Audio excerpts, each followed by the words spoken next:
This meeting is being recorded.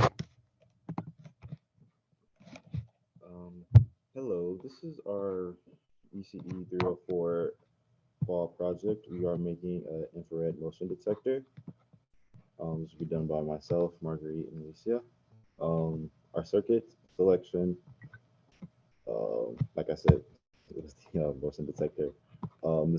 This circuit functions as a infrared motion detector using a 555 timer, um, IC for AC load control, and infrared sensor module for sensing motion.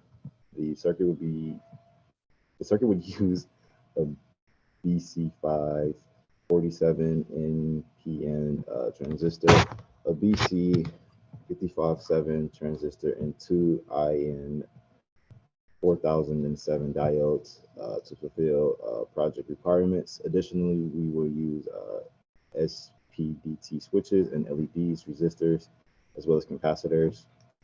Our belief is that it will be constructed in 60 to 90 minutes and will be challenging for a high school student or college freshman.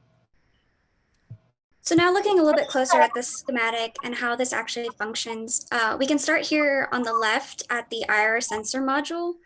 So how the module works is it has a constant high voltage when there's no motion being detected, and it switches to ground when motion is detected.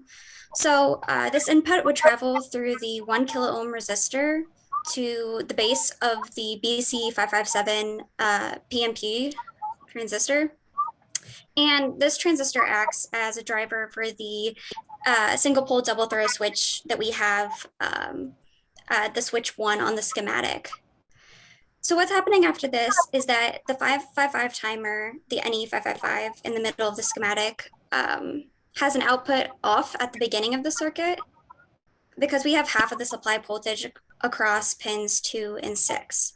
Then when motion is detected, the capacitor draws current through the R3 resistor and the voltage drops because we have half of the voltage, or less than half, because we have the voltage drops below the 2/3 mark of the 555 timer, and the output becomes on.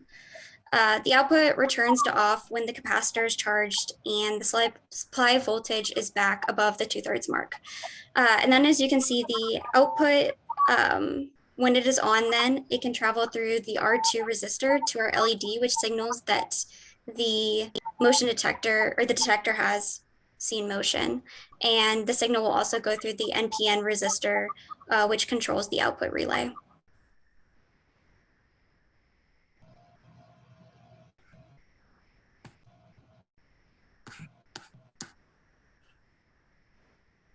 So our motivation for choosing this circuit is because of what we see around campus. It's a very applicable and practical project because motion detectors are commonly used around campus in a lot of cases where lights come on when they sense motion in a room, or temperatures adjusting based on how many people are in it. So it's really interesting to see something that's so useful in everyday life. And we think that high school students would really enjoy it too, and it fit their interest and engagement level. The use of motion detectors is very popular now, and we don't anticipate that changing or decreasing for some time. So future students would be able to understand this and find it interesting. The course objective, or ABET outcome, that we chose to follow was the objective of regulating a time-varying source based on the detection of motion. We felt that it fit our project the best and was the best of the choices to go forward with. And it also meets the educational objective of applying technical knowledge to pursue studies in electrical engineering or related areas, as well as exercising teamwork skills.